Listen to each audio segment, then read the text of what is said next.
Justice Chief Paul Lam says Hong Kong must persistently refine its legal toolkit against emerging threats. The trade war between China and the U.S. continues to weigh on mainland's manufacturing and exports in May, but retail sales gain momentum. And Israel and Iran continue to trade fire as the conflict enters day 4.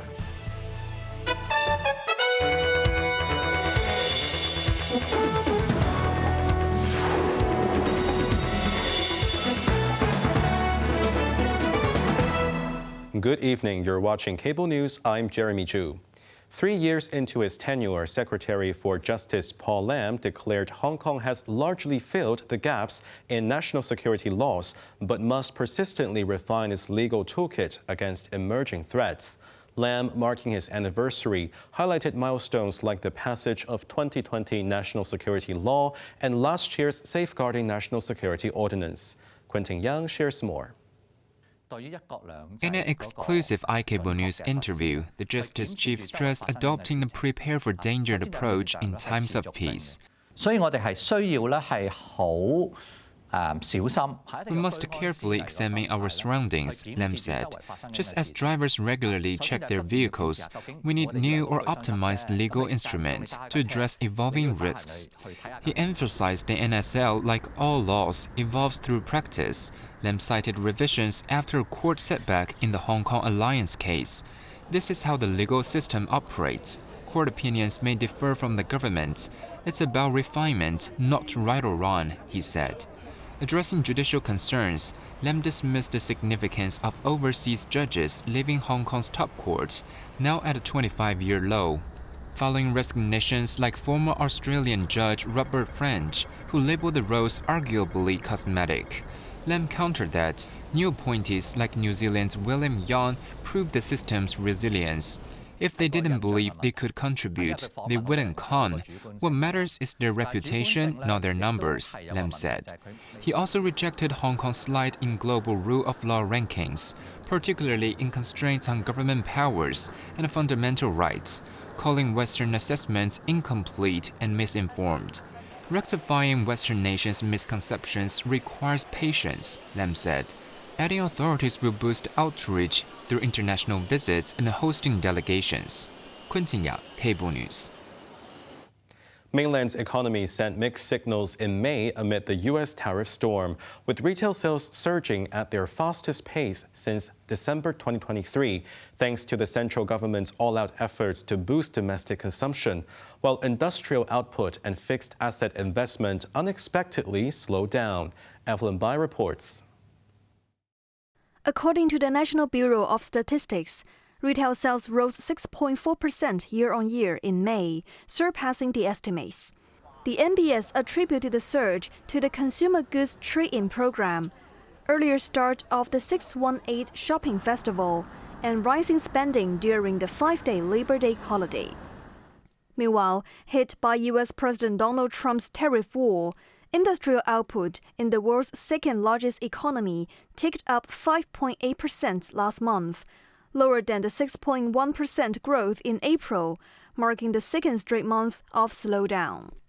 Separately, in the first 5 months of the year, fixed asset investments rose 3.7%, slowing for the 2 months and falling short of the expected 4% growth, among which the investments in real estate development dropped 10.7% year-on-year. NBS spokesman Fu Linghui said government subsidies have boosted consumption vitality, driven production growth, and promoted transformation and upgrading, showcasing the significant role of macro policies in stabilizing economic operations. He added that the trade talks between China and the U.S. have reached an agreement, improving bilateral economic relations. Moving forward, given that the external environment remains uncertain, more proactive macro policies will be implemented. Evelyn Bai, Cable News. Back to Hong Kong. One more Boeing 787A Dreamliner operated by Air India reported technical glitch amid flight today and was forced to return to Hong Kong while en route to Delhi just 4 days after a catastrophic crash killing 270 in Ahmedabad. Quentin Yang has more details. Air India flight AI315 carrying passengers from Hong Kong landed safely back at its origin airport within 90 minutes of departure at noon, as pilots reported a suspected technical malfunction mid-air. No injuries were reported and airport operation was not impacted, according to the airport authority. The airline has not yet issued an official statement detailing the nature of the glitch or flight rescheduling plans. The incident comes amid Indian aviation sector's woes piling up following the tragic crash of another Air India 7878 Dreamliner in Ahmedabad. Flight AI171 bound to London crashed moments after takeoff, plowing into a medical college hostel last Thursday. The disaster killed 270 people, including 241 passengers and crew, plus 29 on the ground. Only one passenger, a British Indian, miraculously survived. India's aviation regulator has since ordered mandatory safety checks for all 33 Dreamliners in Air India's fleet. As of Saturday, 9 aircrafts had been inspected, but it's not known yet if the flight involved in today's incident has passed the tests. Quentin Yang, Cable News.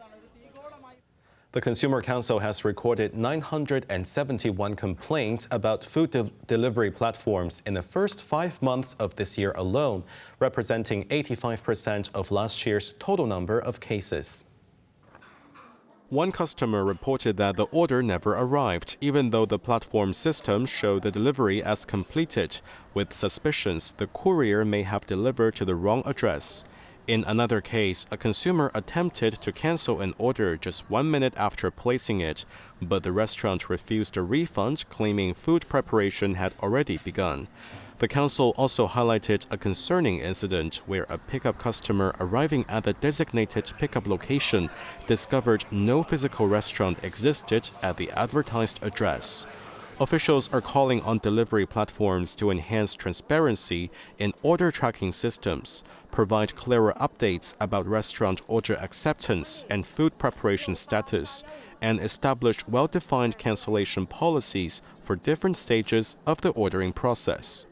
Meanwhile, consumers are advised to carefully verify all order details before confirming purchases and to retain proper transaction records for future reference. Cream and liquid eyeshadows, known for being richly pigmented and long-lasting wear, have become a popular choice for glamorizing makeup looks. However, the Consumer Council reminded beauty lovers that over 80% of 25 models tested contain heavy metals, which may increase the risk of contact dermatitis. Evelyn Bai has more details. 10 eyeshadow sticks, 7 cream eyeshadows, and 8 liquid eyeshadows were tested by the consumer watchdog, with prices ranging from $60 to $360. Samples were tested with safety-related metal elements, with all containing small amounts of lead. Cadmium and mercury were not detected in any of the samples. However, 4 heavy metals that could cause allergies, namely antimony, chromium, cobalt, and nickel, were found in different products, among which chromium was detected in 19 products, while cobalt was found in 20. 2 brands exceeded the recommended cobalt limits. This product showed a chromium concentration of 5.4 milligrams per kilogram, slightly above the standard from a Danish review article. For the individuals who are allergic to those heavy metal, they need to be aware when they are using or applying their newly bought eyeshadow products. They can observe if there's any adverse effects related to allergies, then they are suggested to stop using it. Meanwhile, the council also found 10 models listed ingredients only in Japanese, making it more difficult for consumers to choose suitable and safe options. Francis Ho, the council's acting chief executive, urged the suppliers to improve the transparency of product labeling. During our communication with the trader and the suppliers concerned, we have also called on the supplier to make corresponding label improvement as soon as possible. And many of them have promised the council that they will review the information list on the product and will seeking to improve further on their labeling. Evelyn Bai, Cable News. 2 tailor shops in Tsim Sha Tsui, owned by the same individual, were burgled overnight, with initial losses estimated at around $3 million. Police officers examined the damaged door locks at the scene, where a drill bit was left behind on the pavement. The burglaries occurred at ground floor premises at 66 to 70 Nathan Road and 54 Nathan Road. Officers were alerted to the break-ins at about 10 this morning. The thieves reportedly first drilled open one shop's lock, then used stolen keys to enter the neighboring store. The suspects made off with 36 gold chains, gold ingots, and cash, all displayed on religious statues inside the shops. After a decade of serving dim sum in Sha Tin, Oriental Treasure Restaurant will close its doors at the end of June, overwhelmed by rising rent and operating costs. Evelyn Bai reports. Posting on social media, the restaurant's owner announced its closure with no reopening plan, expressing deep gratitude to its loyal customers. Since the announcement, many local diners have come to the restaurant from other districts to enjoy the priced dim sum one last time. I just want to reminisce. Some of the dishes are really delicious, said this woman. This woman expressed pity for the closure, as this restaurant's prices are affordable, while new yum cha places charge too much, which is beyond her budget. Opened in 2015, the restaurant was known for his signature Peking duck. This staff, who have worked there since the restaurant's opening, says she understands the decision, as her boss lost some $100,000 every month. So it is just too hard to keep going. She also said the owner will not default on wages. Over the years, the boss never owed a penny to anyone. It's heartbreaking that it has to end this way, but the rent is skyrocketing with higher operational costs. I hope to serve my loyal customers as much as possible in these final days, she said through tears. Evelyn Bai, Cable News. The deadly conflict between Israel and Iran has entered its 4th day, with Iran strikes killing at least 8, despite Israel's claim to have destroyed 1/3 of Iran's missile launchers.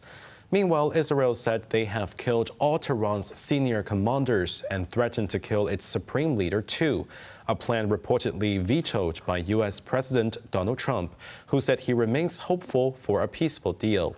Quentin Yang reports.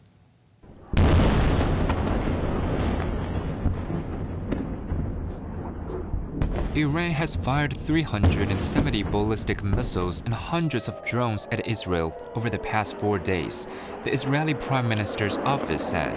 Iran's Revolutionary Guards claim to have employed new methods, with their missile offensive breaking through Israel's multi-layered defense system. As a result, multiple locations across Tel Aviv and Jerusalem were bombed yesterday, killing a dozen civilians while setting an oil refinery in the coastal city Haifa on fire.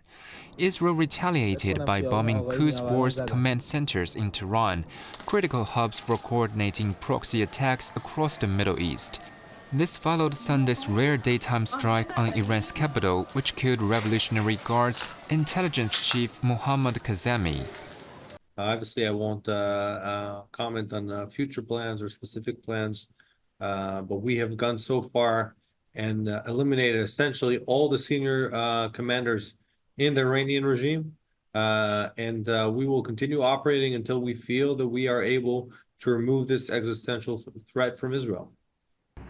Meanwhile, U.S. officials confirmed Trump blocked an Israeli plan to assassinate Iranian Supreme Leader Ayatollah Ali Khamenei, though Israeli Prime Minister Benjamin Netanyahu dismissed the reports as false. While en route to the G7 summit in Canada, Trump expressed hope for de-escalation. Quentin Yap, Cable News.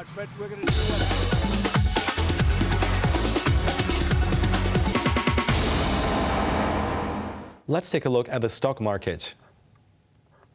The Hang Seng Index ended the day up 168 points. Top active stocks of the day: Xiaomi was up $2.20. Alibaba was up 90 cents. Tencent was down 50 cents. And PopMart was up $2.40. Foreign exchange against the Hong Kong dollar: Euro 9.08, the Australian dollar 5.12. Onto the weather now. Cloudy with occasional showers and squally thunderstorms. Showers will be heavy at times tomorrow. Temperatures will range between 27 and 30 degrees. That's our news tonight. I'm Jeremy Zhu. Thank you for watching and good night.